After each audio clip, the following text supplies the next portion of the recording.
I'm a positive person, and don't get me wrong.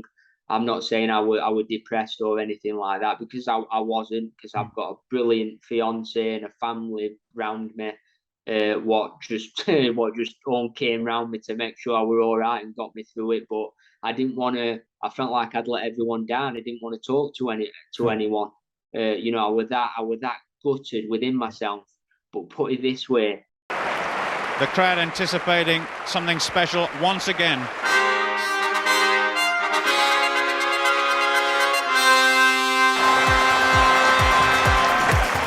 Oh, it's a tough act to follow, but he's done it again.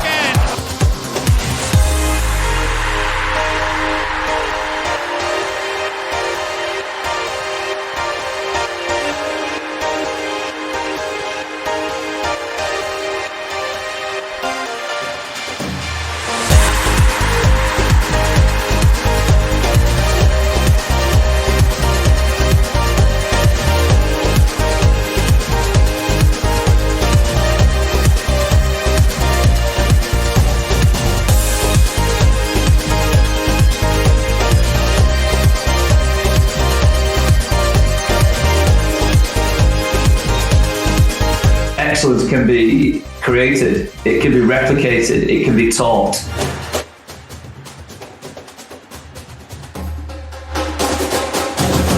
So, welcome onto the Inner Game podcast. We have Tommy Frank, who is the current British flyweight champion.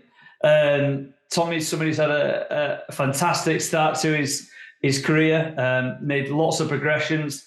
2019 was a fantastic year for Tommy, winning 3, significant major titles, and he's kindly given up his time to come on and talk about life as a boxer, the ups and downs, and the trials and tribulations of being in such a challenging and brutal sport, physically and mentally. So, thanks a lot, Tommy, for coming on and giving up your time.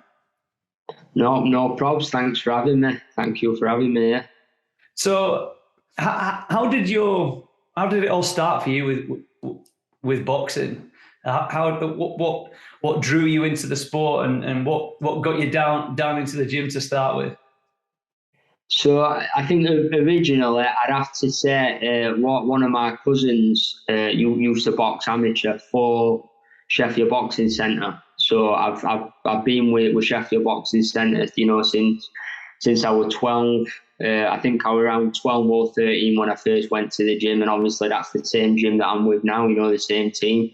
So yeah, my cousin, I think he had like an handful of amateur fights. So I always knew that he used to box. And when I went to my auntie and uncles on Park Hill Flats in Sheffield, when they used to live on there, you used to walk in, and straight away they had this big punch bag like in corridor at their house. So I can always remember that, and then so I used to go on that, and hit it. And my cousin, like my uncle, used to put like Mike Tyson videos, like old VHS, like Mike Tyson's greatest hits and stuff like that. I can remember now, he just used to give me loads of videos. I used to take them home and just watch them all. And that was kind of the first experience I really had with boxing, to be honest with you. No one else apart from my cousin Ricky ever boxed or anything. So that just kind of intrigued me a little bit. And then I think I just asked my dad to take me down to the gym one morning. I think it were a Saturday morning. I can always remember, first walking up the steps. It's like it's an old school, our gym, like a really old school. In fact, I don't know if have you seen the film the Full Monty? Yes, yeah. So it's the old school in Full Monty when they stood outside the school waiting for or whatever. That's our gym. It's the old Burton Street School. So you walk in, there's like two flights of stairs. I can always remember walking up. And as soon as you walk in the gym, all the bags are on like scaffolding poles, like all the way down. So I can just remember, like it were a busy Saturday morning. So I can just remember hearing the sound of people on the bags and scaffolding prongs rattling. So like straight away, it was like a bit like intimidating for like a 12-year-old kid. I was a bit scared. So so yeah, I started training, and I definitely weren't a natural from day one. I don't really. I think I like the idea of it more than actually doing it. And I think maybe my dad thought that as well. I think my dad thought like I'll take him, but once he gets a few knocks on nose, he won't be bothered about it. But something just kept me going. I kept training, and I think I started going with like a couple of my friends from school. And then as the weeks and months went by, my friends kind of drifted off, and I just kept going. I kept training. And I was playing football at the same time. So this is like probably from 13 to 15. I was playing football for like a local team, but I was never good enough to get in the team. I just enjoyed playing football, so I just used to go training. I think I trained twice a week with this team, but I was never really good enough to get picked. So I just used to go in training. This is while I was boxing training as well. And then I think it got to when I was about 14, and I think my dad had seen me, boxing training, and I think he maybe saw that I might have a little something there, and that I, were passionate about it. So he just said to me one day, "Look, I think you need to make a decision. I think you need to, pick boxing, packing football and just focus on boxing, because I can see that you enjoy it." And to be fair, that's what I did. So from probably about 14 years old, I just gave my own to boxing and training. And then I was 15 when I had my first amateur fight. And then from then on, it's just it's all I've ever done. It's all I've ever done, to be honest. And to be honest with you, a bit back, I'm like skipping a bit here, because when I first went to the gym, like I said, I was around 12 or 13, and I think it was like 2005, there was a series on telly called The Contender. Yeah. And I can remember watching that like with my dad and my mom. I can remember watching that and just thinking to myself, I don't know, it just really like interested me, and that's kind of what made me want to pursue boxing more, that show. So I owe a lot to it, to watching that first season at Contender, because she had like obviously Sergio Mora, he won it, and you had Peter Manfredo, Alfonso Gomez, Jesse Brinkley. So I can remember watching that first season, and yeah, that were around the time that I first, started boxing. So that's what I can remember about it. That's amazing.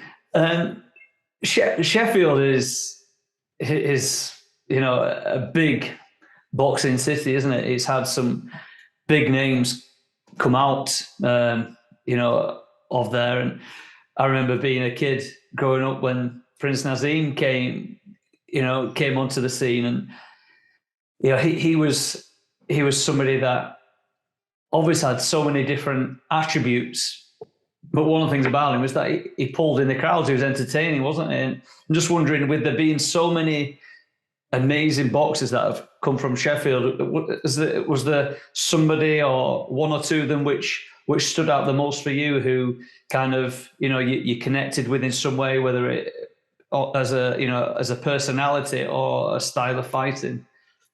Yeah, Clinton Woods for me. Yeah, 100%. Yeah, Clinton Woods, and I'm very happy to say I can probably call him one of my friends, Clinton. In fact, just talking about winning the British title, so it's just gone past a year since I won it.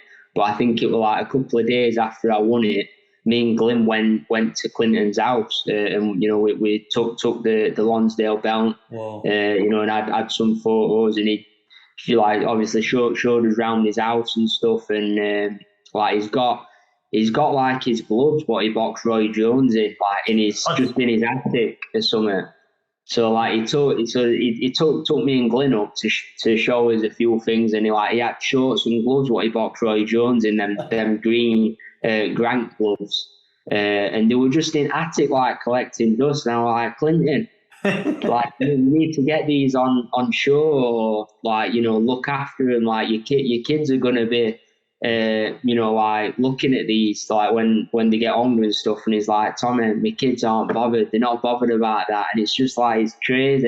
Yeah. And like, you know, he had loads of his own fight photos and stuff. So yeah, that's you know, it's always good to see him. So I'd probably say Clinton. And again, I can remember going. Again, I must have been around 14, 15. You know, still at school. I can remember going with my mates to Sheffield Arena to watch him defend his world title. You know, so they're always like good early boxing memories for me. Yeah. So, you know, like you said, Sheffield's just been a boxing conveyor belt of champions, hasn't it? Over the years. But you know, and obviously Prince Nassim, he stands out. You know, everyone loved him. He were exciting. You know, especially as a featherweight as well. You know, and he were a featherweight. You know, probably making the same money as heavyweights, which at the time were, you know, brilliant. But yeah, I'd say from Sheffield. But you've got, again, and I always mention, you know, sometimes people overlook Errol Graham, you know, because Errol Bomber Graham was like, I think he was the pioneer of Sheffield boxing. He was where it all started. So Errol Graham and Brendan Ingle. Yeah.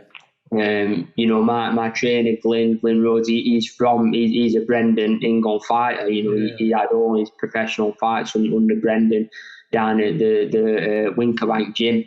And, you know, he trained alongside Errol. And then he also trained Errol for some of his later fights at the end of his career. But, you know, I think people always think, you know, your Ryan Rhodes and your Nazes and your Johnny Nelsons from Sheffield. But before any of them, it were Errol Graham. And he was the first one to box in that typical Ingle style, you know, so they all followed on from him.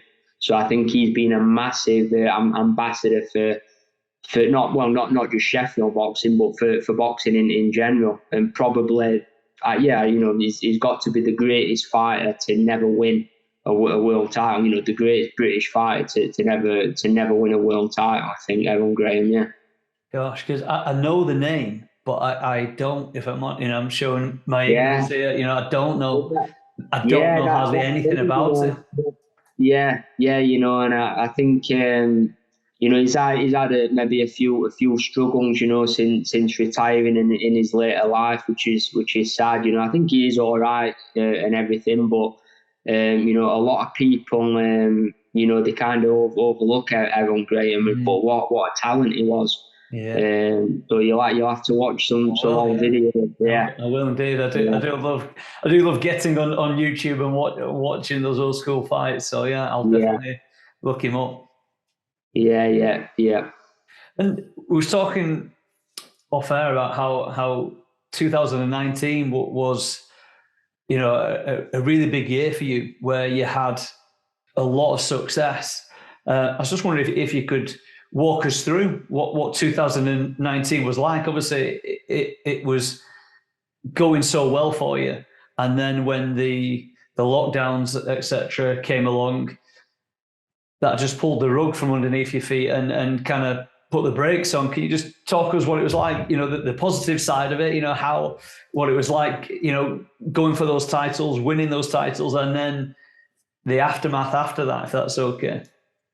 Yeah, because you know, like I said, I think it was 2016 when I turned pro. You know, so I think I had maybe six fights. In my seventh fight, I won my first title, my Central Area title, and then so I think that was maybe 2018 or something. And then moving into 2019, in the March, I got a Commonwealth title shot. So I think it was my 10th fight. I got a Commonwealth title shot against a guy from Belfast called Luke Wilton. He's actually retired now, but you know, he was a good fight. He'd been in there with some you know, good some good kids. He'd had some good wins. And I think, I mean, it was 100% a test for me. I'd boxed 10 rounds before that to win my area title, but it was going to be my first 12 round, fight. And, the Commonwealth title is a major title. So, there were a few people maybe saying, it might be a little bit too early for him. It's only his 10th fight, but I was just absolutely buzzing that I'd got the opportunity to get a Commonwealth title. And, before that, I'd seen my stablemate, Sam Sheedy. He won the middleweight Commonwealth title, so I'd been there for that. So I'd seen the belt, I'd seen everything, and I just wanted it. I just wanted that title, and I did the job on the night. I got a fourth round stoppage. Wow. I think I dropped him twice in the first round. Because I can remember, I think basically the game plan, like all fights, was just to go out, test the waters, take it round by round, see what he's doing, and then just kind of adjust from there. That's what me and Glyn always do. We always have a bit of a game plan of what we think, but in a 12-round fight, mainly, you're taking it round by round, not on how the fight goes. So I think I just I started boxing nice and steady, but I think I got clipped with a little shot maybe halfway through the first round. It didn't hurt me or anything, but I can remember thinking, right, I need to be switched on here. I can remember him catching me, and I just thought, all right, then I've got to be switched on. And then I think literally 10 seconds later, I dropped it. I think I just threw a straight 1-2, and he just landed straight on his chin. He went down. He got back up. I went in again. I think it was maybe a left hook that put him down the second time. So this was the first round. So I'm thinking I'm gonna do this in one round. You know what I mean? After the first knockdown, sometimes you think, all right, I'm not going to get too carried away. But after the second knockdown, I thought, right, game on here, early night. Round one, Commonwealth, that's all I was thinking. So that was round one. And to be fair, he did recover quite well. The second and third round, I definitely won them, but Luke was still game. He was still coming forward. He was still throwing shots, and I had to be switched on. And to be honest with you, like at the end of the third, I went back to the corner, and I was kind of thinking to myself, all right, I'm in control of the fight, but maybe I'm not going to stop him. Maybe let's just get back to being a bit sensible and get back to the game plan. And then I think Glyn said something to me in corner in probably the last 10 seconds when I was sat on stool. I think he said something like, you're bigger and you're stronger than him, so don't let him bully you around. Or he said something like that. And then I got up off stool, so I thought, all right. So I went straight out to him. I met him in the centre of the ring, and again, I think it was a left hook, and I just caught him. I could see that I hurt him. So I pounded it on, and he went, and I think I caught him to the body. It was a body shot's what it did. So I caught him to the body. He went down. He got back up, but he was hurt to the body. So I just I pounded it on a bit, and he went down again, and he didn't get back up. So that was it. Commonwealth champion in quite a emphatic style, because before that I weren't really getting a lot of stoppages. I think I'd only had two stoppages or something previous to that. So a massive night, my first major title, Commonwealth title. So that was that. Then in the so that was March. In the September, I fought a Thai kid called Aaron Dipayan, I think his name is, if I'm pronouncing that right. A big puncher from Thailand, and at the time, I think he was maybe. What was his record? He was maybe something about 6-1 or something like that. I think they'd all been knockouts, but obviously you look at his record from Thailand, you don't know who he's boxed, and they made it for a WBC international silver title. So that was brilliant. Again, I was buzzing, to box for that green WBC belt, a version of that to get a world ranking. So I boxed him, and it turned out to be an hard night. It turned out to be a really hard night. I mean, I don't know whether, if I'm honest with you, I just felt I felt a little bit off. I mean, it was the first time I'd worked with my nutritionist, Lee Rickards. He's a brilliant dietitian. He knows what he's doing. It was the first time I'd ever worked with anyone doing my nutrition like that. And like before that, I'd always done my own diet, and I'd like to think that I know a bit about that sort of stuff, and I wasn't doing anything wrong with my diet. I just wanted to know whether there were a few percentages I could gain by getting someone like Lee. So that was the first fight I worked with Lee for, and I don't know whether I just kind of didn't.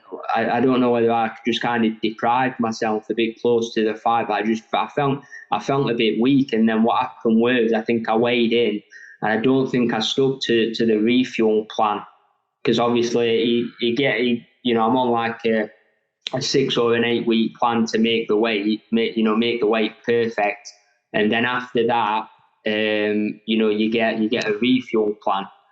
So you've got to stick to the plan, and I think I just kind of, don't get me wrong, I weren't eating burgers and stuff like that, but I had everything on my plan, but I probably just had a bit too much, because it was the first time working with him.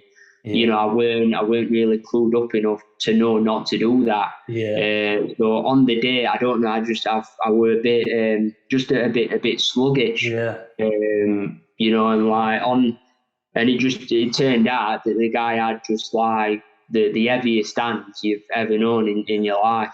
Like it sounds daft, like he had heavy hands, but he never hurt me in the fight.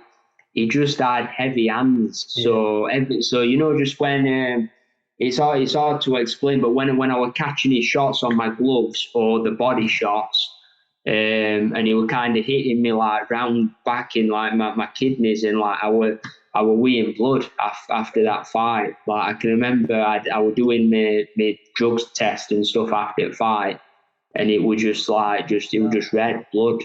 So that was my first experience of that. So it was a 12-round fight, and it turned out to be a lot closer than I thought it was going to be. And to be honest with you, I think rounds 10, 11, and 12 were the ones where they kind of won it for me, because I can remember Glyn saying, "Look, this is close. You need to bite down on your gum shield and get these last 3 rounds won." And to be fair, that's what I did. Yeah.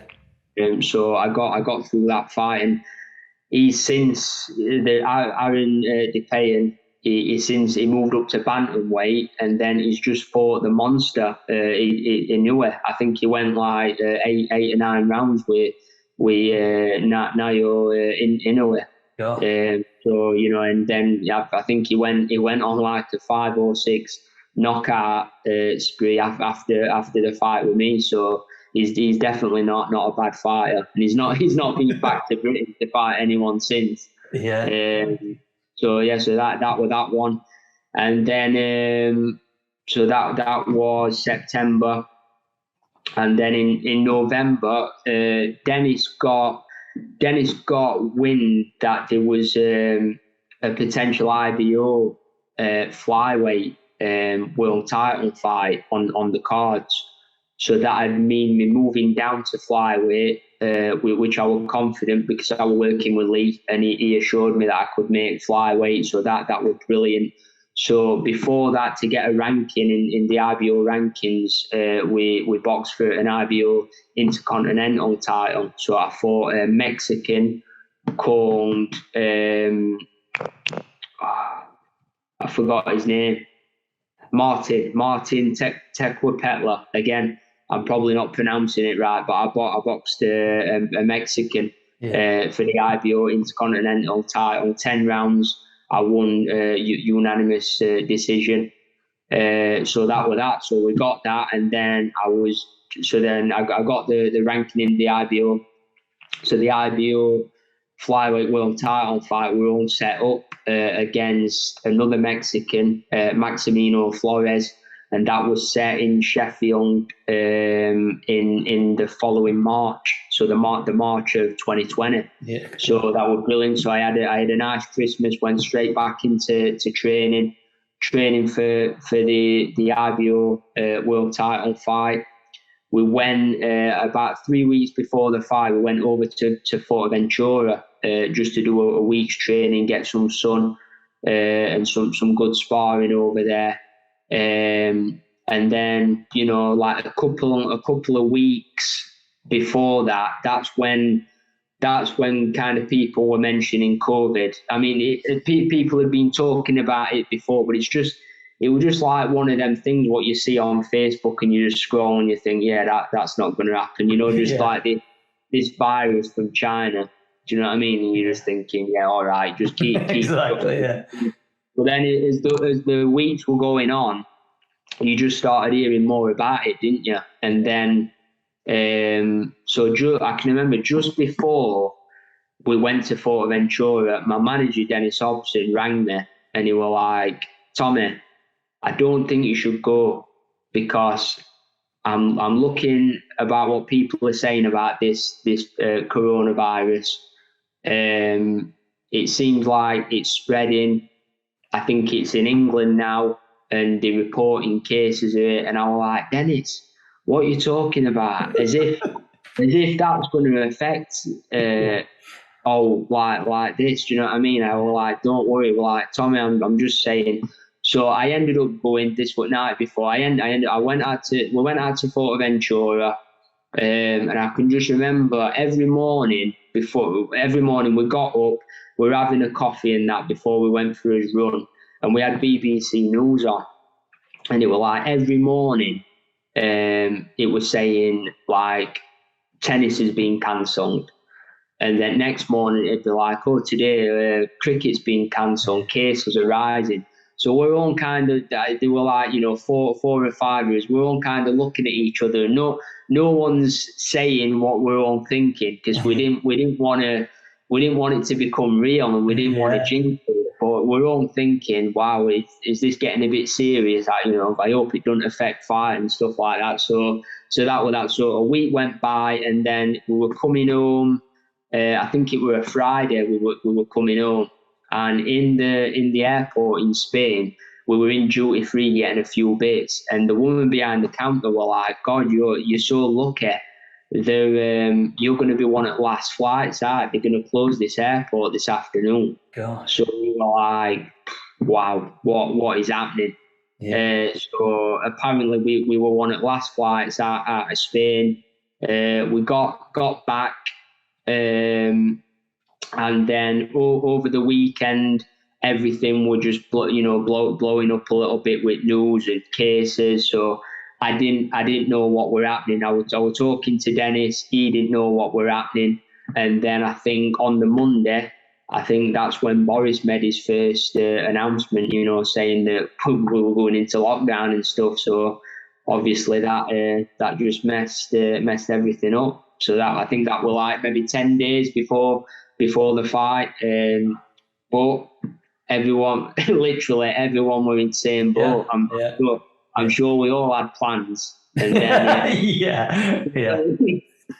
It's just crazy, isn't it? Just like sat here now thinking about it. Yeah. It's just been mad, hasn't it? It's been a mad one. When I can't remember when it was, a few months ago, and I did just start to think back about it. I was like, it's insane thinking about it all. You know, being locked away like we were. But I think no one knew what it was, because who would have seen anything like that coming? It was literally like something off a film, but. Yeah. Because we didn't know anything about it, it's like I think we were all a bit scared, weren't we? So it was just kind of, well, you know, we've got to kind of listen to what they're telling us to do, you know, and isolate. And I think we got maybe an hour out a day or something to exercise. Yeah. So I can remember, like me and my fiance, we lived round the corner from my mum and dad. So I'm still in the same area that I grew up. So I can remember like every morning, like when we were allowed to go out and stuff, I was getting up, going to the shop, getting my dad a paper and whatever they wanted, walking round, and like sitting on the back garden at like, at like 2 meters and putting hand sanitizer on like baked beans and that. When you look back, it's absolutely crazy, isn't it? Yeah, definitely. Like it's just crazy. But yeah, so it's been a mad few years, hasn't it? And then like going back to boxing, there was obviously everything got cloned off, home sport got cloned off, and then to be honest with you, I think boxing were one of. Oh no, I think football were the first to come back behind closed doors, and then boxing did follow on behind closed doors. Didn't it? Quite quicker than the rest. I remember watching. I always found it quite strange, funny, I guess, how different countries and different places were doing different things in terms of the restrictions. And I remember watching the Canelo fight in the Dallas Cowboys stadium. I don't know if you watched it. So we're all on lockdown, and there's 70,000 people in the Dallas Cowboys stadium watching a fight. I'm like, what's going on here? But yeah, boxing was good, and UFC they got back into it as quickly. Yeah, they did. They did, yeah. But yeah, it was just a crazy time. Yeah, just a crazy time.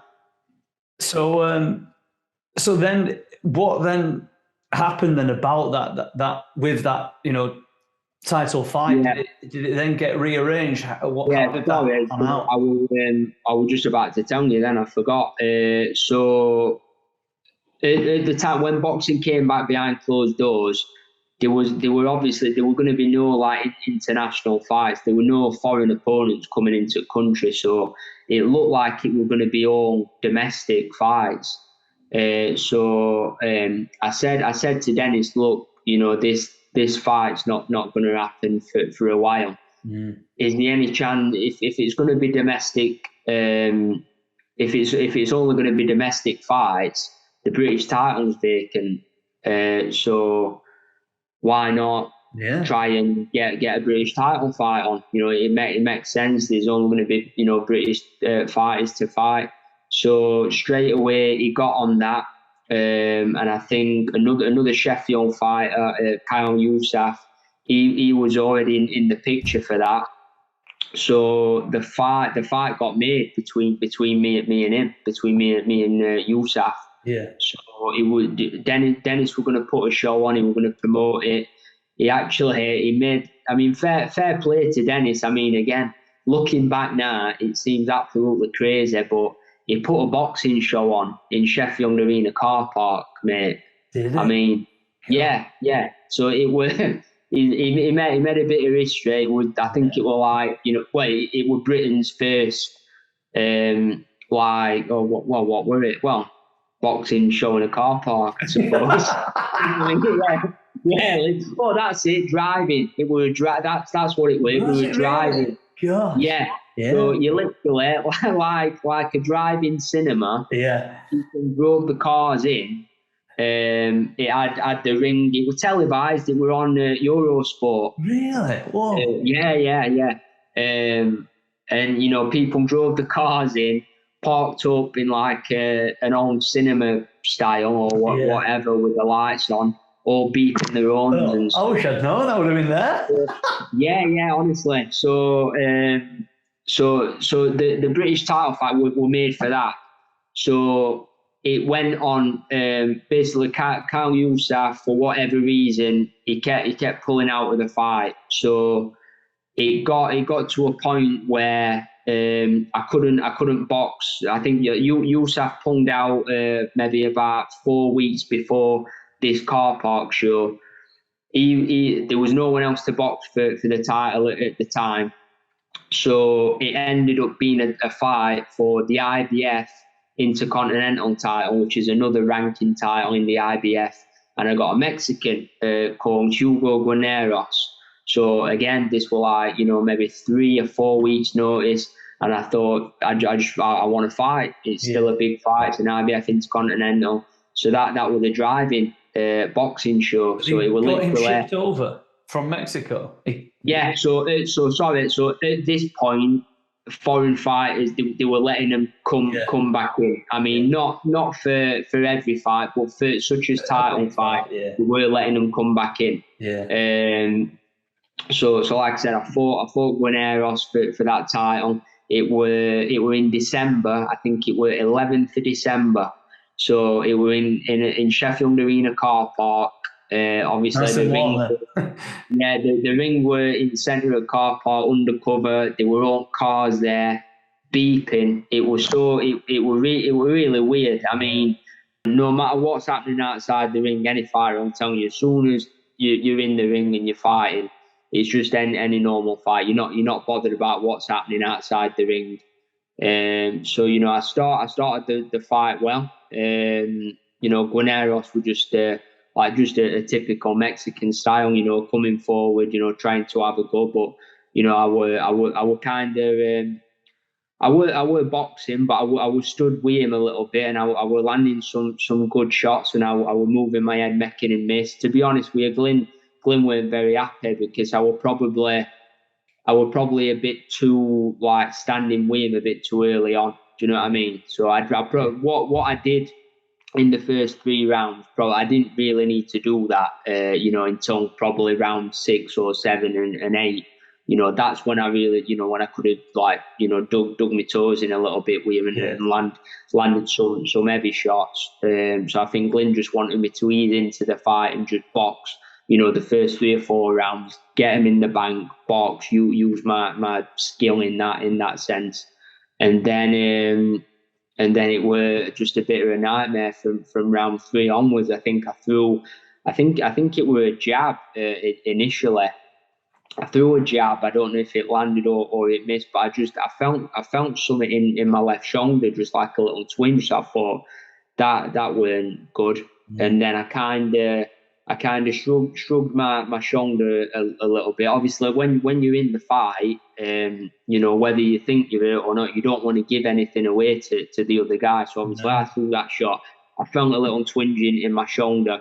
And then I tried throwing like a jab or an up later in the round, and I knew something weren't right. At that point I could still kind of throw it a little bit, but when I was throwing it, I could tell something weren't right. Yeah. So that was round 3, and then I went back to the corner, and I think Glyn knew. I think Glyn knew that I weren't throwing it. So I think Glyn asked me, and again I kind of whispered, I don't know, something's going on with my shoulder. So Sam Sheedy, he was this side of me.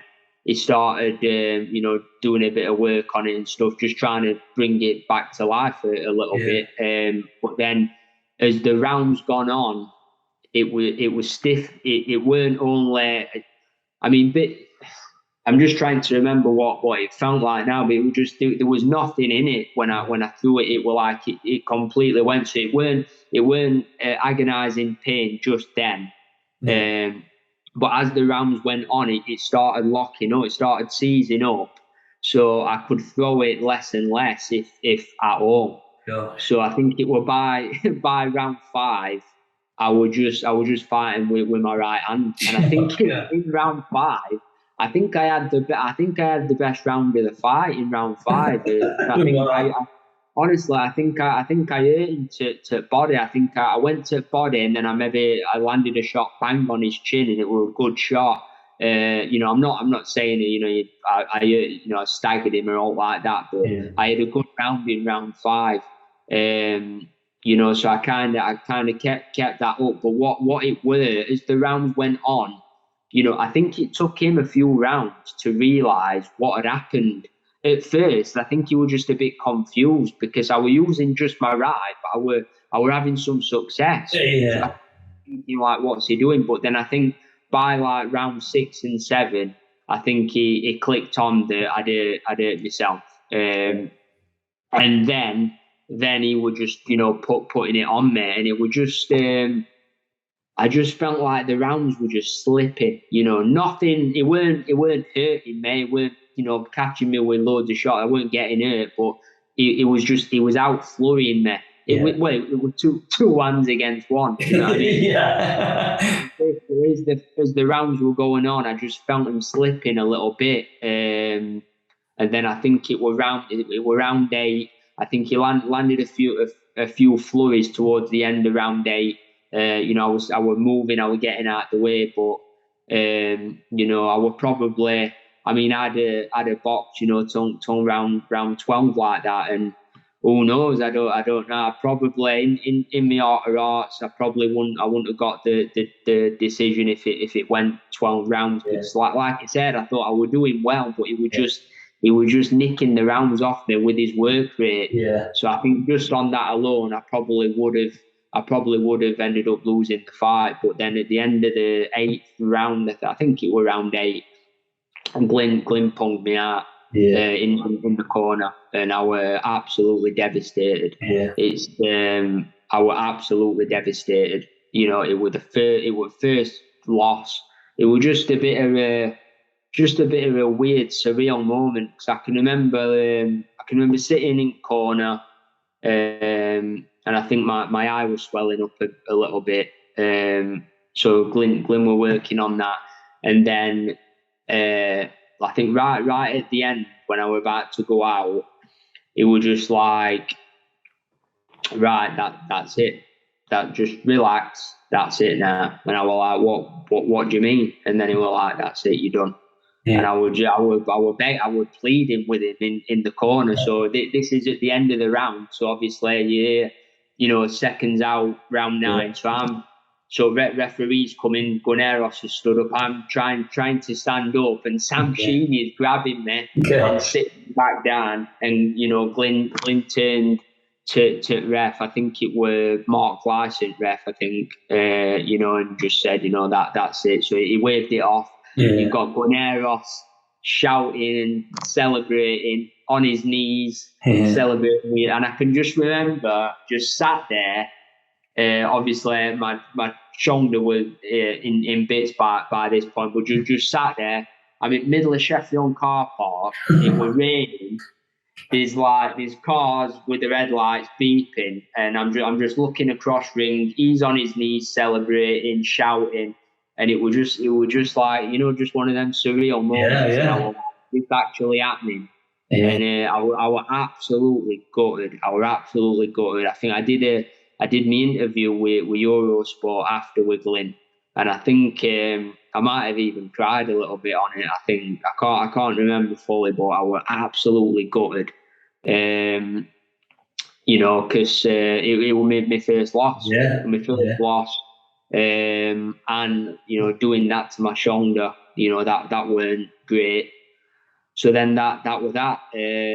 So in the weeks after, I was in absolute agony, and I'd strained a couple of muscles in my rotator cuff. Yeah, now, I work with a physio, Lisa Bailey. I've worked with Lisa for years now, ever since I turned pro. Yeah. When I've got a fight coming up, I see her most weeks, and honestly, Lisa Bailey, LB Sports Therapy.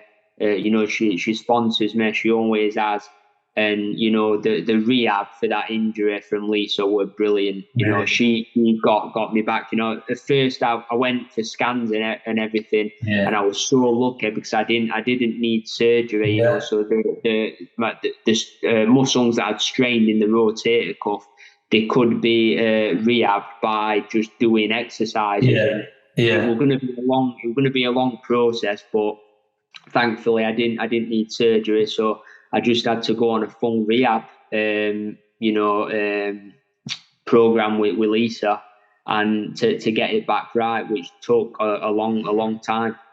Yeah. And I guess when you look back at it now, then your coach probably saved you from having to have that operation, which would have set you back, wouldn't it? Really, you could have been there, gone the 12 rounds, and fully tore those muscles, tore the fibers, couldn't you?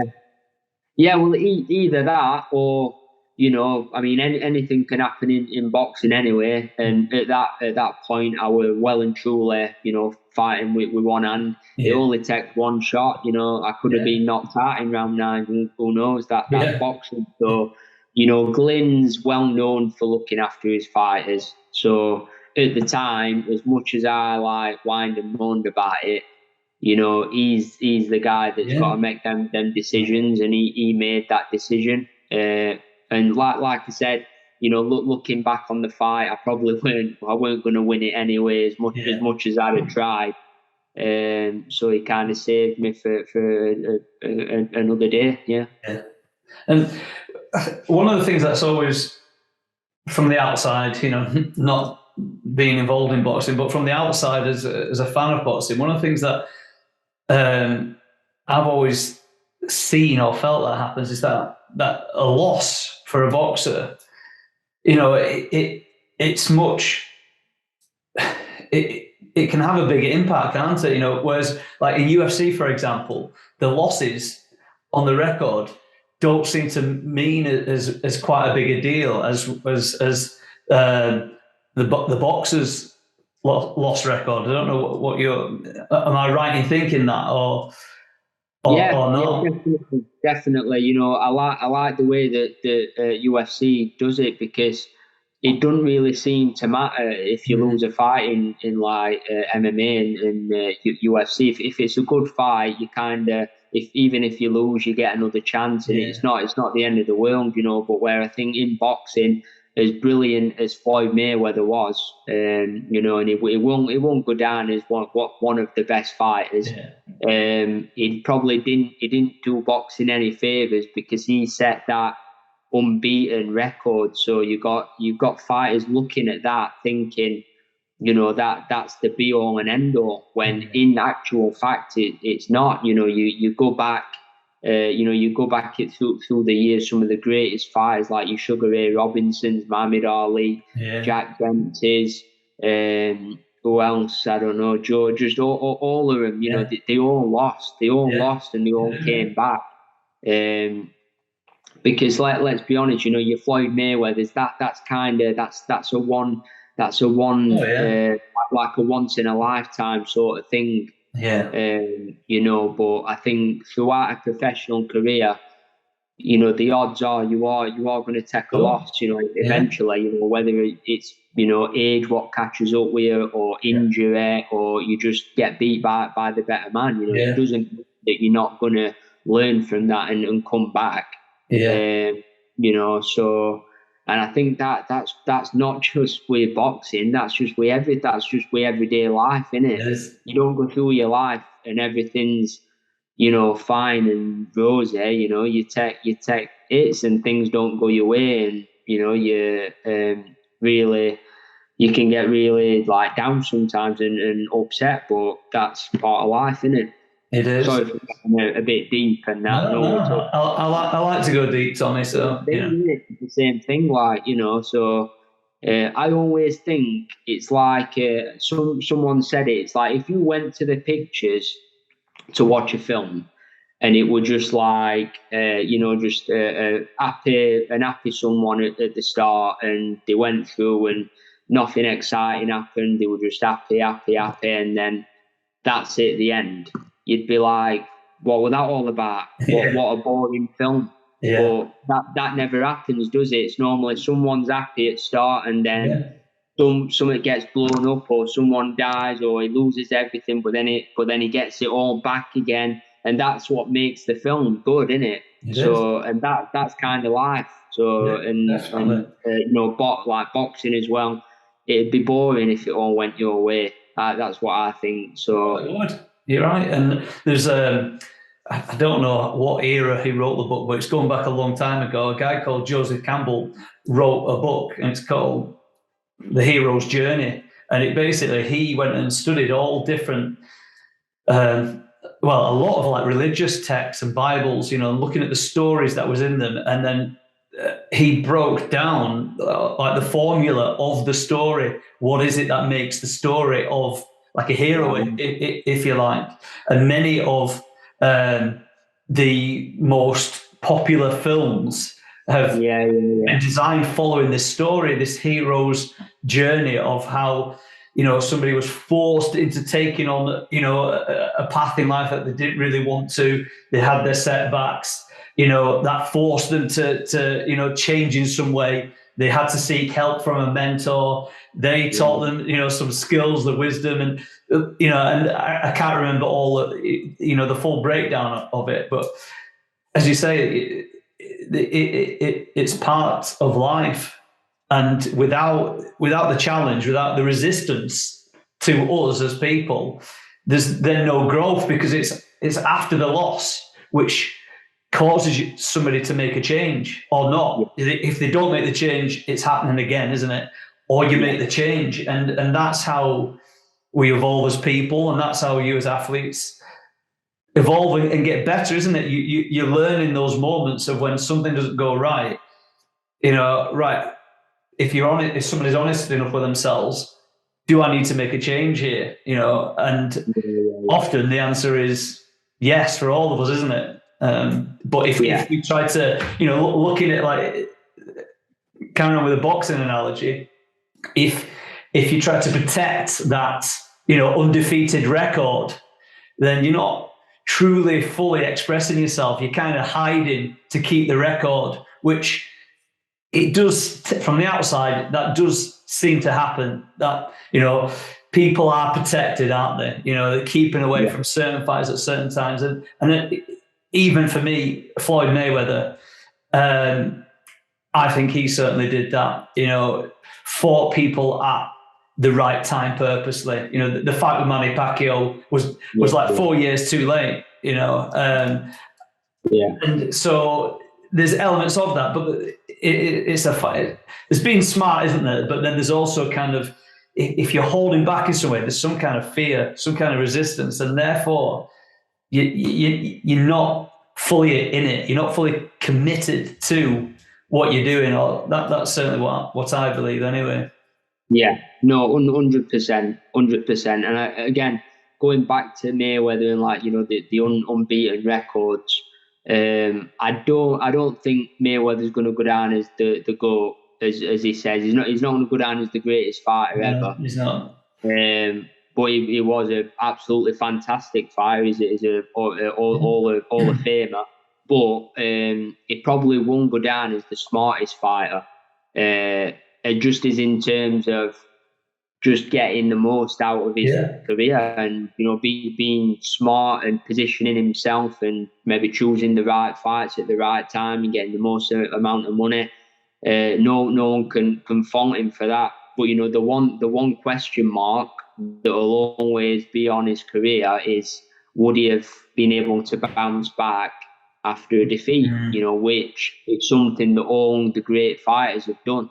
Like you Sugar Ray Leonard's, Roberto Duran's, they all lost, but they all came back, especially Duran. Roberto Duran's one of my favourite fighters. He's like one of my idols. And I think the reason why people love him is because he made that many comebacks when he'd had a loss, or people had written him off, and he'd be an underdog, but he'd just pull it off time and time again. And I think that shows, a true champion. How you come back after a loss. And you definitely you learn from winning. Obviously, you learn from your wins. You learn from everything. But just taking a loss, it teaches you you learn things that you wouldn't otherwise learn unless you lost. I think, as daft as it sounds, I think it's almost like losing is the secret ingredient to being successful.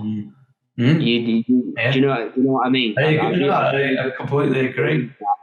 I do. I mean, I've had 2 losses.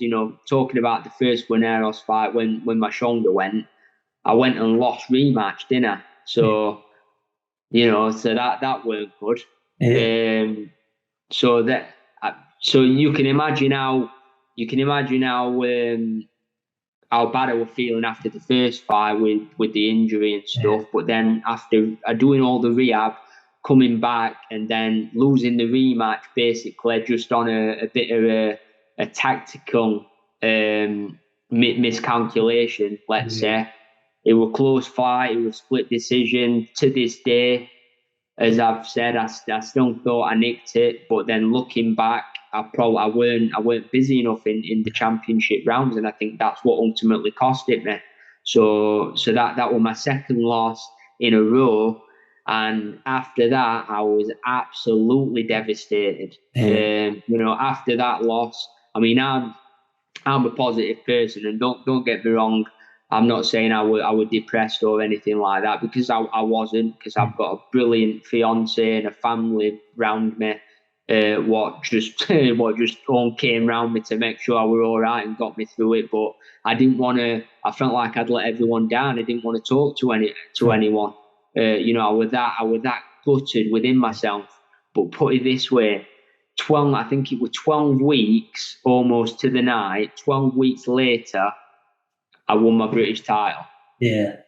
So that just shows you, that just shows you. So I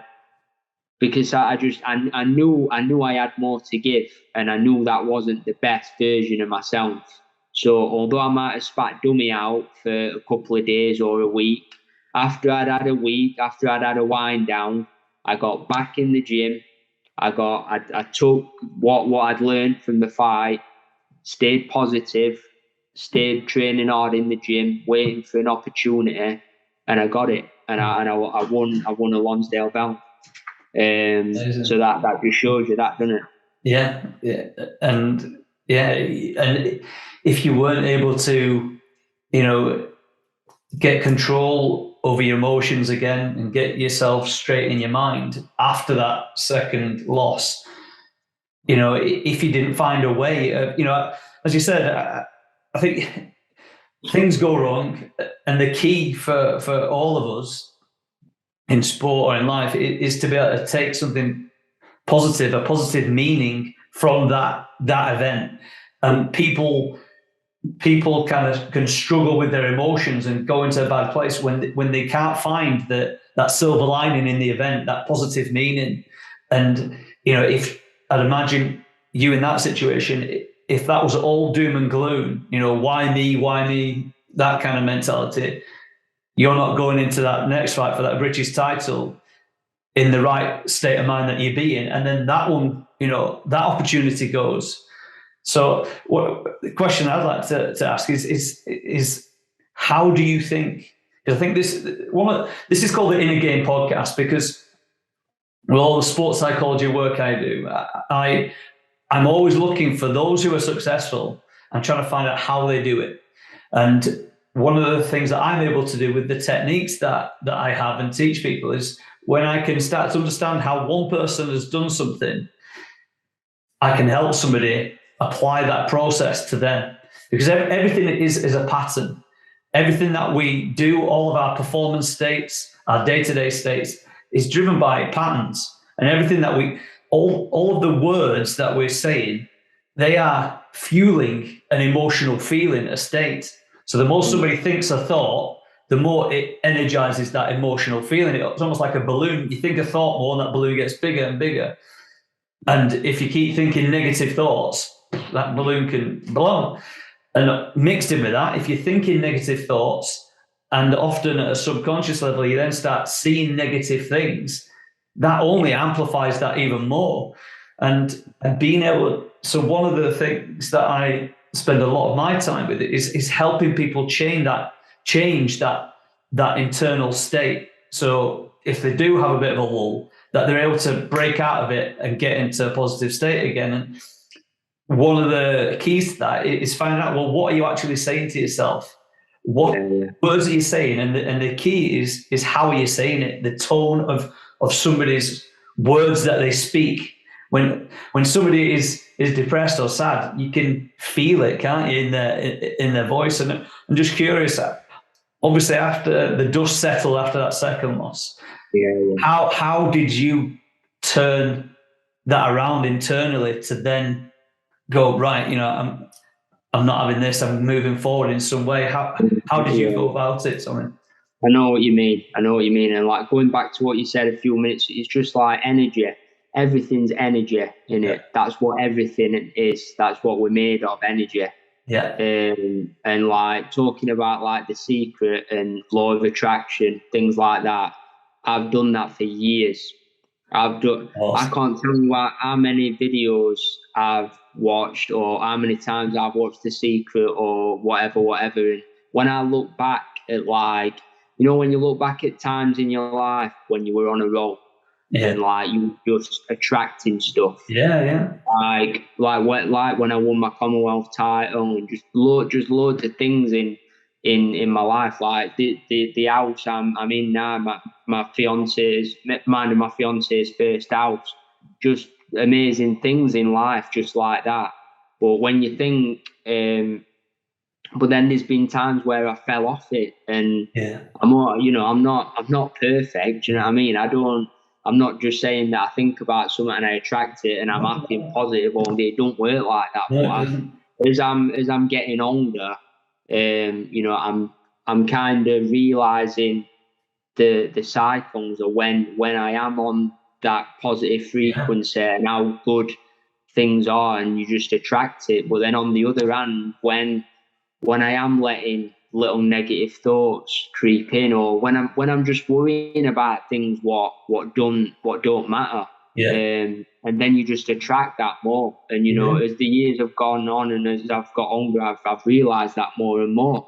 And maybe at times I've let that creep into my boxing career. Maybe that was something to do with the losses that I took. Again, I'm not. I'm grateful for them losses. I don't regret them, because I believe I'm a better person and a better fighter for them today. So I would never want to take them away. But you can, I can definitely see a correlation with how your mind works. And I think probably in the last year, something that I've just found, and it's just been so helpful to me, is just don't worry about things what you can't control. So basically, I've got a list of what's in my control. So that's my training, my diet, my rest, my recovery, looking after things that I can look after and stuff. Everything else, who my opponent is, what title, instead of just worrying about little things what you've got no control of, if you just leave that completely out of it. If you just focus on what you control, and be positive about that, I think that's like a massive thing as well. Definitely. And just try and as well, like not. I mean, we all get negative thoughts and things like that. But what I've kind of discovered and like been like watching a lot on is like you're not like don't believe that you are the thoughts that you think. Exactly. You know what I mean? Like you are not your thoughts. Yeah, so 100%. if you get a negative thought popping, like that's not you. That's just a thought. You don't have to believe that thought. You can let it go. Do you know what I mean? I think we're in one at Secret Books. It's just like if you get a thought come in, don't matter whether it's positive or negative. Just look at it as like you look up at sky and there's a bird flying past. Do you know what I mean? So if you look up at sky and you see a bird, you don't think, oh, what's that bird doing? What kind of bird is it? I wonder where it's going. You just see it fly past, and then that's it. You just get on with your day. So you can kind of do that with your thoughts. Do you know what I mean? If you get a negative thought that's just completely like useless to you, just don't energize it. Don't energize it, but instead get the thought in your mind about what you want, your goal, and your ambition, and energize that. Put everything into that thought about the ideal outcome, and then things just happen, mate. Things happen. You attract stuff. You do. That's an amazing answer there, Tommy. I couldn't agree anymore. And I spend a lot of time teaching athletes how to get into the flow state. And one of the common features of being in a state of flow or the zone, whatever word people want to call it, is that absence of thought, because the thoughts are part of the analytical conscious mind. And if you step into a sports arena, whether it's a football pitch, a swimming pool, a boxing ring, as soon as you have to start thinking about, in your case, fighting, then you're interrupting all of the subconscious patterns that you've learned, all of those thousands of hours that you spent boxing. You've ingrained all of those moves, all of those patterns in. You've been doing it since you were 12, 13.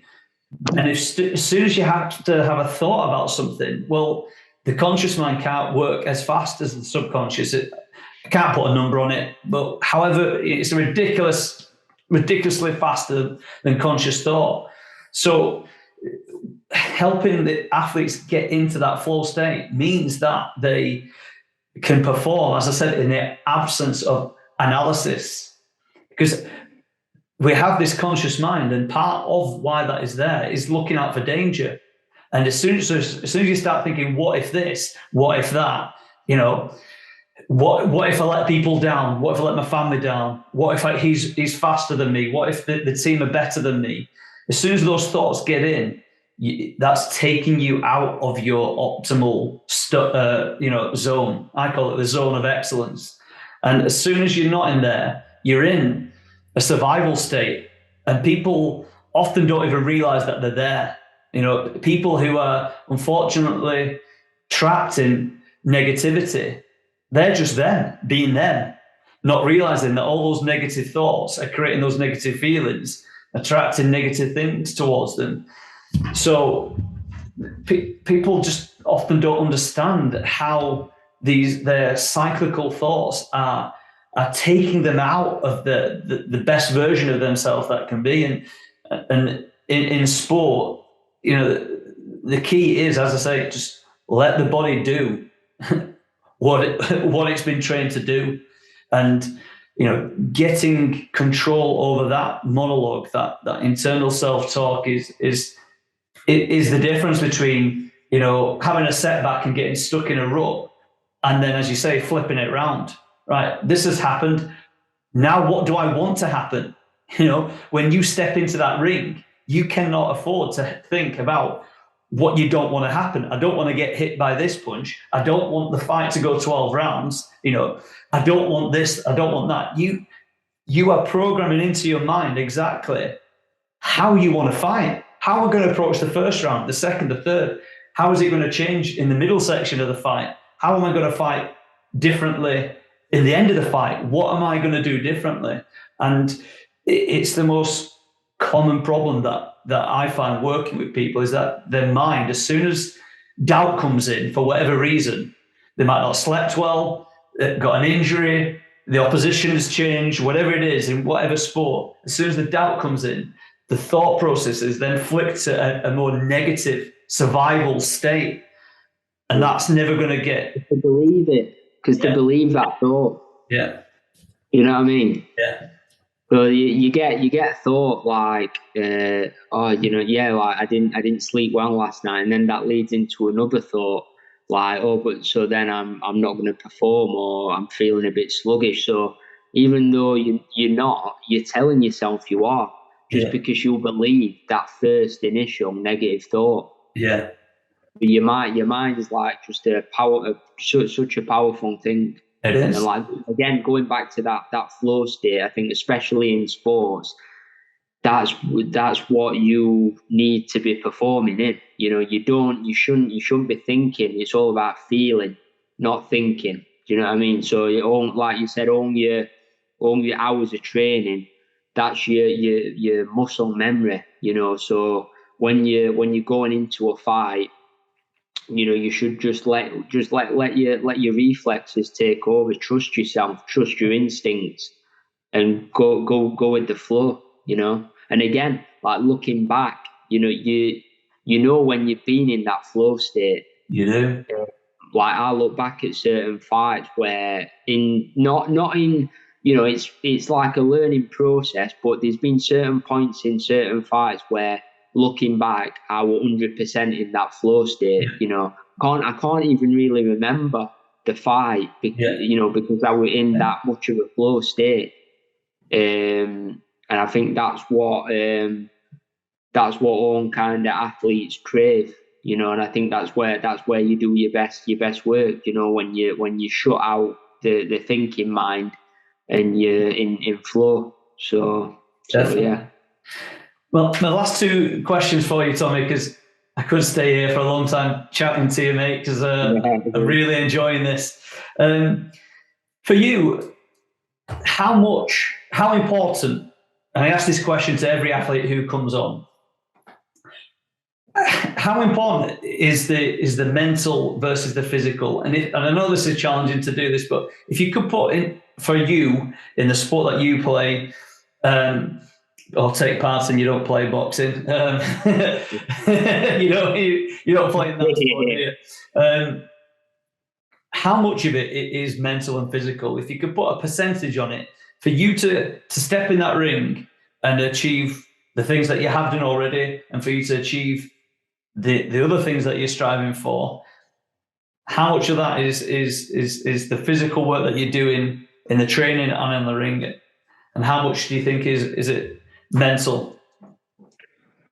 I'll honestly, you know, you might think I'm going a bit over top or like over exaggerating, but I think it's better, like particular to boxing, I'm gonna say like it's 90% mental and 10% physical. I mean, obviously it's physical. I'd say that, you know, professional boxers train, you know, the hardest of pretty much any athlete. You know, the demands physically on your body through training is up there with any sport, you know, compared to fitness and stuff. But I don't think there's anything that compares to like combat sports that's as much mental.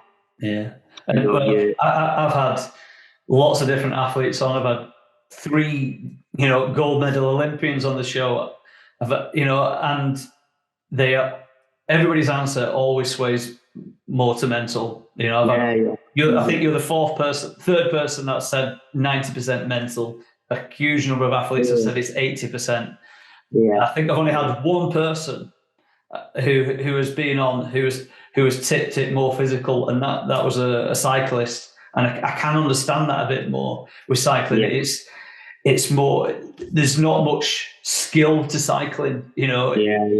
Obviously there's still that mental aspect to it, but as I said, boxing very a very unique thing. Do you know what I mean?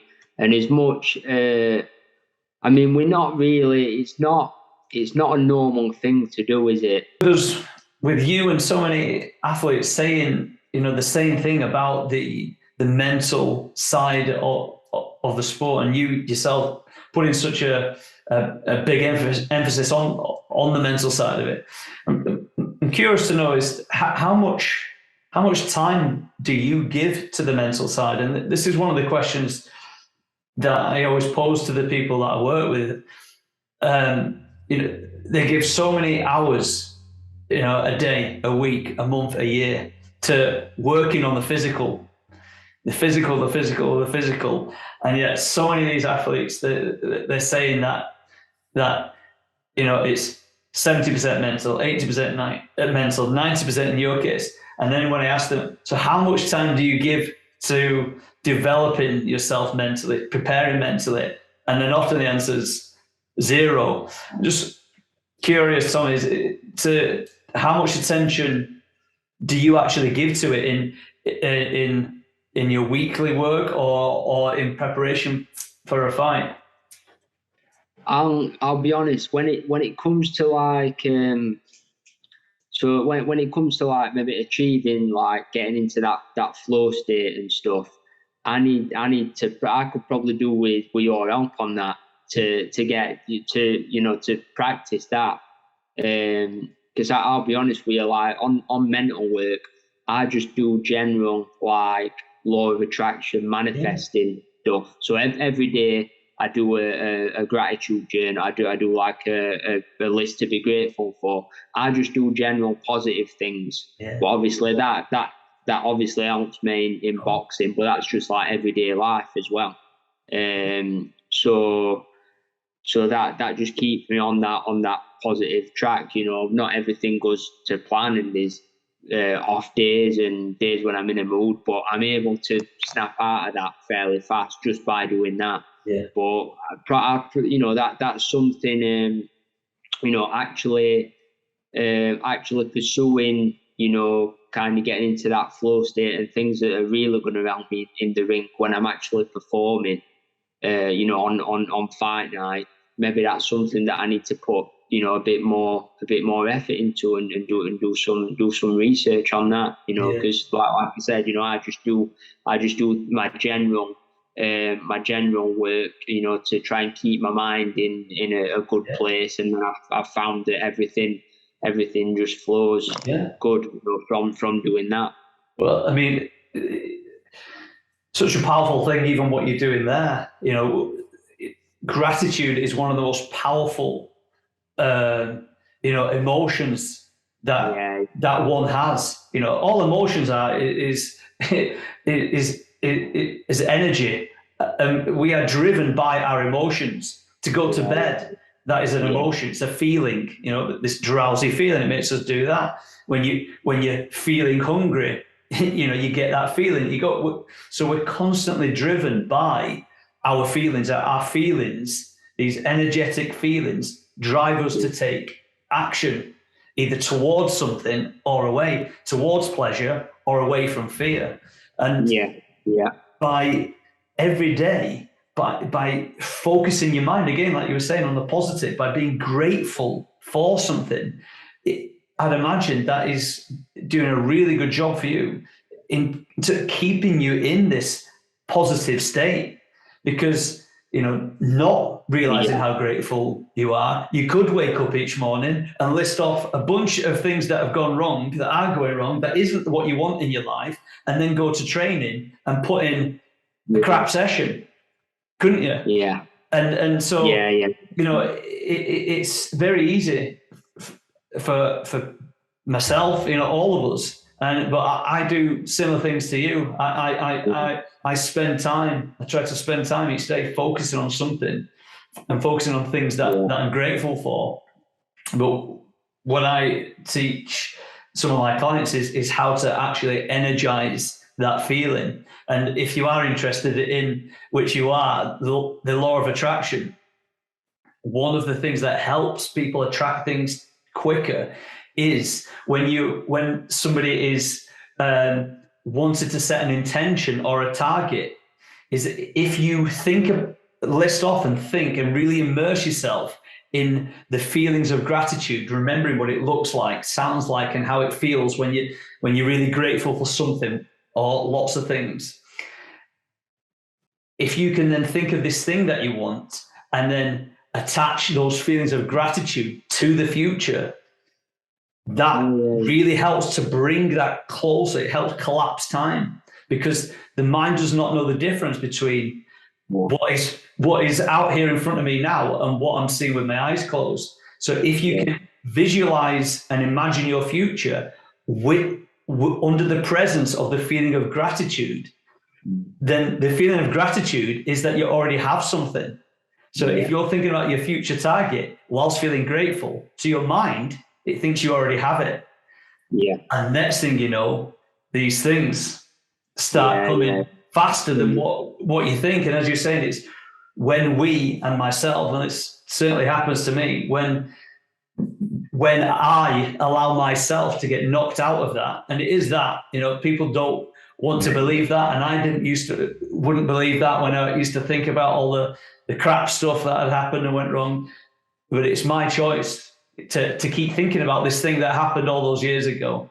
It's my choice to do that. So, you know, I think anybody listening, you know, could certainly take a leaf out of your book and start doing that. Start writing things down. Wake up. I don't necessarily write it down, but I have I have what I call neuroscience exercises where I teach people to get into specific states depending on what they want to. So I have one that I've uniquely made for me. So when I wake up in the morning, every morning, before I get up for 15 minutes, I just plug my earphones in and I just go into this zone.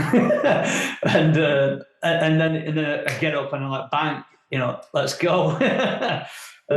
So see, I've done all sorts. Like I've landed on basically just trying to do my gratitude list.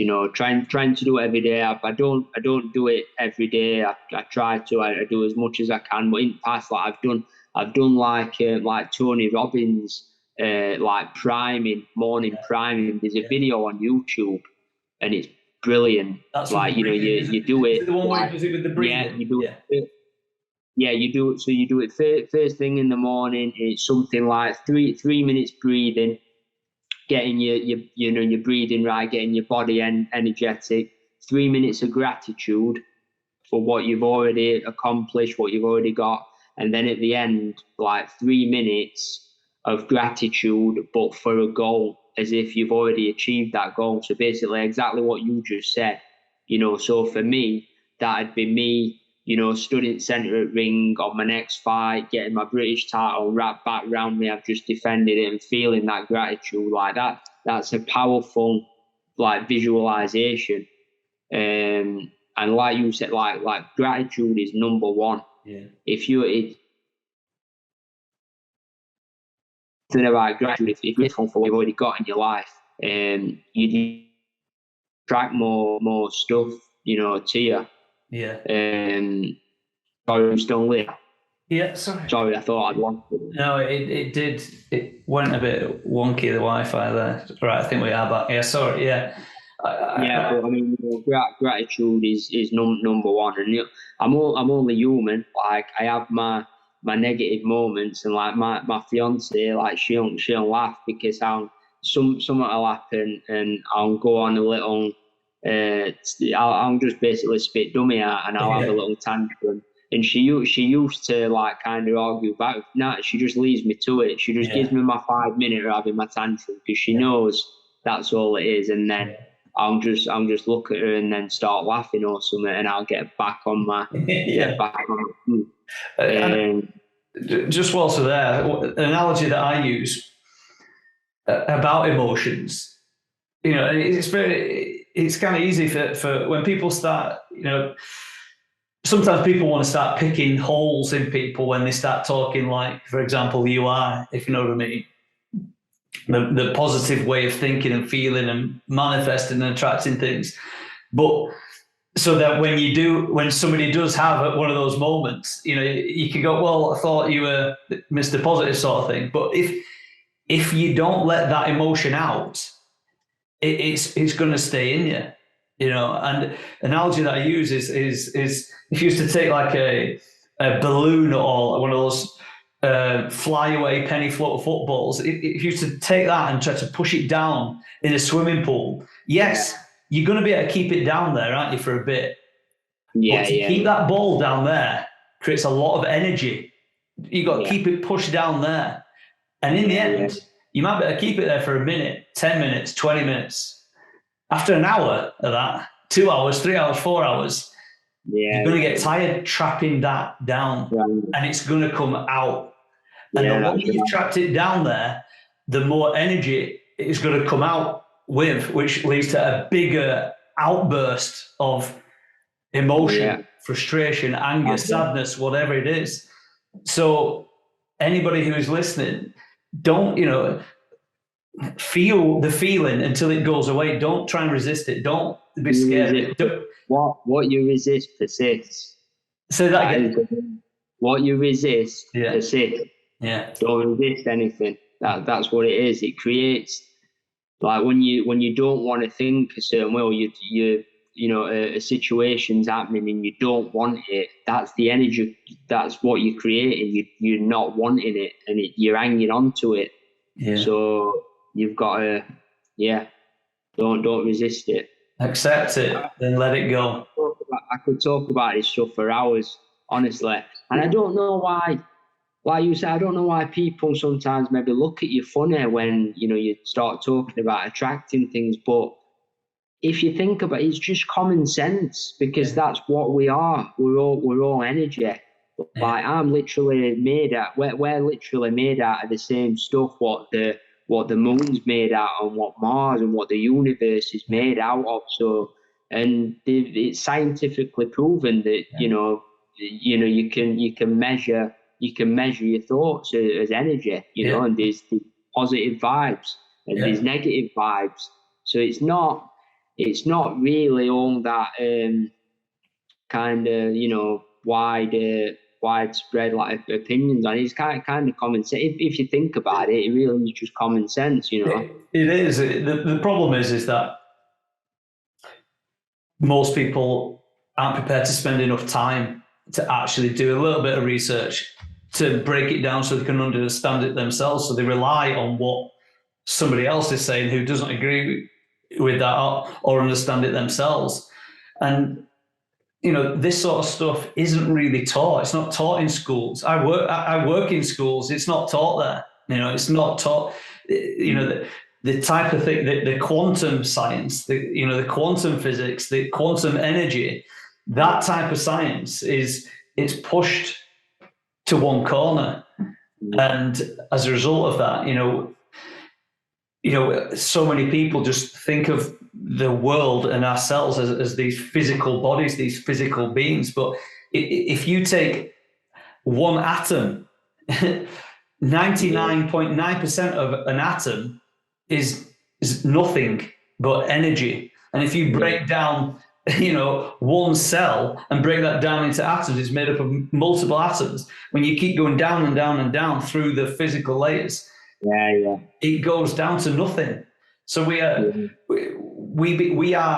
give the perception of physical matter because our molecules are vibrating at such a fast state that it creates this illusion of the physical. But if you take something physical and move it at the speed of light, its physical form falls away. It's just crazy, isn't it? When you think about stuff like that, it's like a bit of a Joe Rogan podcast. This now, isn't it? Yeah. It's true though. It's true. But when you really delve deep into it, it just blows your mind. Yeah, it does. I love it. I spent a lot of time researching into anything about the mind and the body. Anything that I can use to help an athlete get better at sport. I wanted to go there, and I looked at as many different modalities. I looked at neuro-linguistic programming, kinesiology, hypnosis, hypnotherapy, yoga, mindfulness. I spent a lot of time studying, looking at Buddhism, different things where anything that anybody has got to do with improving the performance of the body. And when you go away from the mainstream, there is a wealth of information that, to me, just once you delve into it, it just makes sense. But it's not mainstream. It's not pumped out. You go and say some of the stuff that we've spoken about here to your local doctor and the GP. He'll be calling the guy with the straitjacket for you, because they're not. They go to, I have a friend who's a medical doctor. They go to university and they are given such a narrow, syllabus of things to learn. But it's there's still a hell of a lot to it. But there's so much outside of that they don't learn. So and it's often not accepted, this way of thinking and believing about how the mind and the body works. It's often not accepted within the medical world. You get them, you do get doctors. There's a guy called Deepak Chopra who was he's a fully qualified medical doctor who transitioned away from the traditional type of medicine and started to look at different types of modalities, and went and looking at Indian forms of medical ways of healing people and treating people. And people, I don't know if you heard of Dr. Bruce Lipton, who wrote the book The Biology of Belief. You will love that book if you're into right. I'll have to get that one. You will. I'll send you some things off. Right up my street, is it? Yeah. He breaks down the science of going down to the cell of how cells are impacted by the environment, and how the environment shapes our genes, not the other way around. So essentially his whole philosophy, and he was the first biologist researching this in the 80s. Essentially what he was able to break it down to is that, as we were saying, we are in complete control over complete control over how our body manifests into something. And we have the external environment, the weather, the objects, the people, the events, and that shapes our genes. That shapes how our body is changing. And then we have the internal environment, which is essentially our thoughts. Every thought we have creates a neurochemical response, which creates a feeling. And if somebody keeps thinking negative, unpleasant thoughts, you are literally changing the neurochemicals that's being released. You're changing the endocrine system to pump out adrenaline, cortisol, testosterone, which just weakens the body. And it's that perpetual thinking of negative thoughts which triggers the adrenal glands, which is the sign that the body's in stress. And if the body stays under stress for long periods of time, essentially that's how disease comes in. Absolutely. Yeah. Maybe it's because I'm kind of in that mindset, but everything you said then, it didn't seem like a bit far-fetched. It just seems like common sense. Yeah. It's like, well, yeah, of course that's what it is. Yeah. But I mean, common sense like that it's not that common, I guess, is it? And as I said, the medical world. So this guy in the 80s, when he first started discovering this stuff, essentially it was what is now called epigenetics, which is how we can turn genes on and off. So essentially your thoughts can turn your genes on or off by thinking certain things and not thinking things. And, like with exercise, if you don't exercise, that's going to change your genes one way. It will turn genes on or off. If you start to exercise, it can turn the genes on or off. And he started to discover this. And when he started to discover that, he started to realize how powerful his thoughts were at literally reshaping and rewiring and redesigning the body. And he got laughed at. He got laughed out. He got ridiculed. He got, scorned upon. And 20 years later, they then decided to start believing in what he was saying, essentially. Yeah. But humanity hasn't caught up to a lot of this stuff yet. Yeah. I think there's a lot more out there about that sort of stuff, and about attracting stuff to you, about your thoughts and being positive. There seems to be a lot more YouTube videos and things like that out there. And I think, a lot of that probably came from like the Secret. Yeah, it did, yeah. Whenever that got released, I think like 2006 or something like that. But I think from then, year by year, I think people have, started paying a bit more attention. And there's a lot more out there on them subjects, which is good. And hopefully it's going to get more and more, because it's not. I don't know. It's not like evil hocus pocus stuff, is it? It's just like, well, instead of thinking about what could go wrong, why don't you think about what could go right? That's in its simplest form. That is all it is. Yeah, glass half full, instead of glass half empty. Yeah. That's all it is. Yeah. There's a picture, it's like a cartoon picture.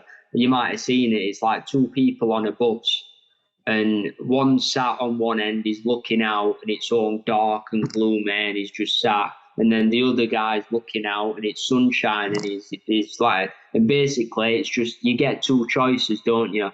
Yeah. Which side of bus do you want to sit on? Yeah. You know what I mean? Yeah. You get, so that's just all it is. That's all it is. I agree. And if nothing else, you feel better from it. Do you know what I mean? The worst case, scenario is that you start thinking positively and nothing happens, but nothing is better than something bad happening. Yeah, exactly. Yeah. So you can be all, gloomy and miserable and focusing on what's wrong, or be positive, focus on what's right, what's good, and it works. You attract more stuff. Like I said, I could talk for hours about it. So on that note, then, Tommy, I think it's a great time to wrap this up, because I think by the sounds of this, as you say, I could certainly keep going here. Maybe we'll have to have a part 2 at some point. Yeah, definitely, mate. It sounds good. So my final question for you, and the final question that I ask everybody is what's your definition of excellence or sporting excellence? What's sporting excellence to you? Some people think it's the titles, it's winning, it's achieving these goals. Some people think it's whatever it is to them. What's sporting excellence and achieving it for you? I'll be honest. For me, it's amazing for me because I'm doing something what I dreamed of doing when I was a kid. Winning titles and boxing on TV, and it looks like my fight to come and my fights in the future. It's going to be my biggest fights ever. And on big like platforms and stuff like that. So for me, that's mind blowing. From being a kid and literally dreaming of that and then actually doing it.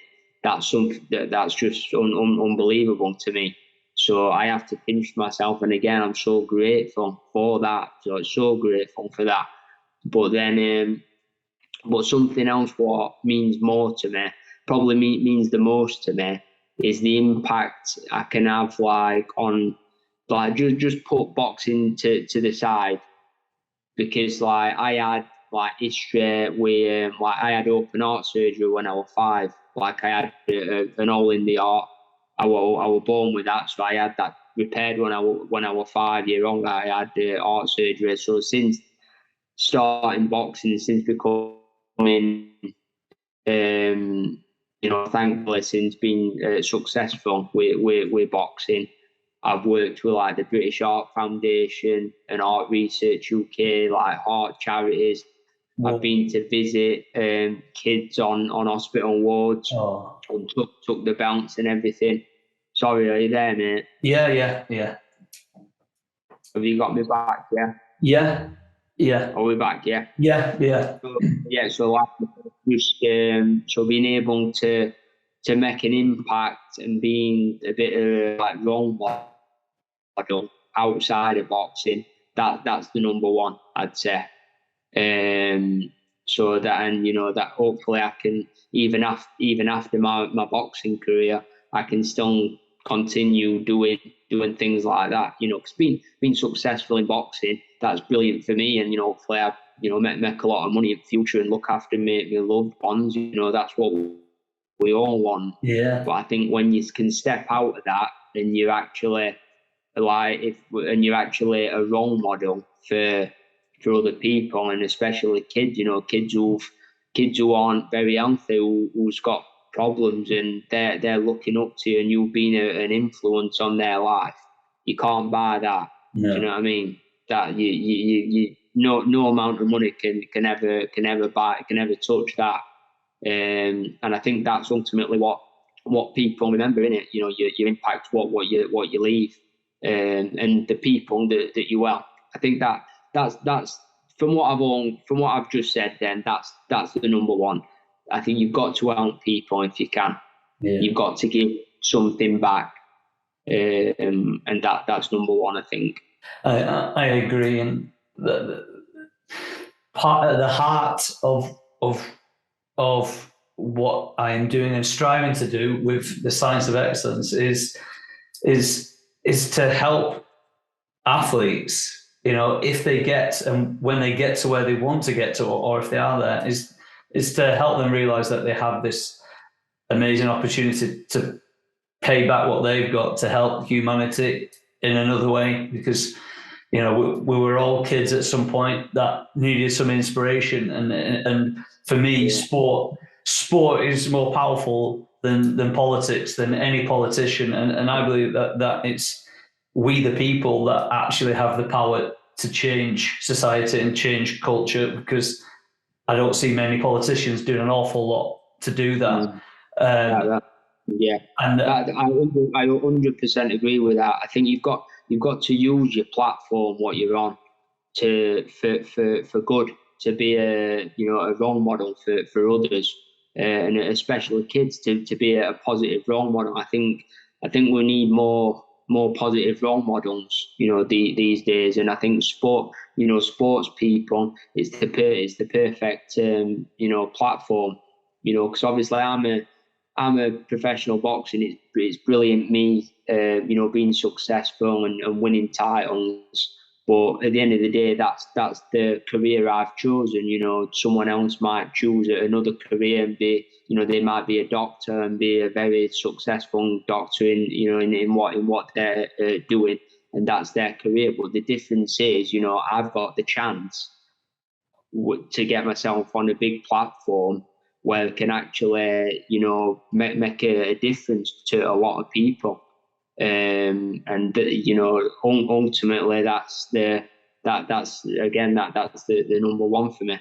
That's amazing. That's an absolutely fantastic answer, Tommy. And just as you were saying that, and I'm not going to get the full quote right, which is going to annoy me, because my hero from being a kid was Muhammad Ali. I was infatuated with him, and he had a quote which I think, I'm not going to get it right, which, as I said, is going to annoy me, but it's something along the lines of the service we do for others is the rent that we pay for our time here on earth. And that's the quote. Yeah. Pay it forward, pay it back. And he certainly did that. And as I say, I guess a big part of why I'm trying to do this and the work that I do, how he was as a person, he massively impacted me. The way that he stood up for people, obviously largely black people, refusing to go to war and losing his titles to stand up for what he believed in. That's why he's the greatest, not because of his zero that Floyd Mayweather has. He had something that went deeper and further than Floyd Money Mayweather. So I just want to say thanks again, Tommy, for coming on. I've loved every second of it.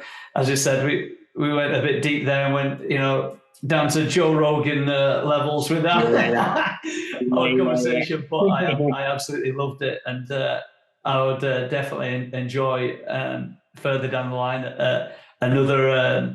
A part two where we can maybe go into some of this stuff a bit more, and and talk about things in a different way, and talk about how your career has progressed even more. That'd be absolutely amazing. Yeah, definitely, mate. Yeah, I've really enjoyed it. So let's keep in touch, and we'll do it again, mate. Yeah, and keep doing what you're doing. I think it's brilliant. Thanks a lot, Tommy. All the best, buddy. Take it easy, mate. Oh, it's a tough act to follow, but he's done it again.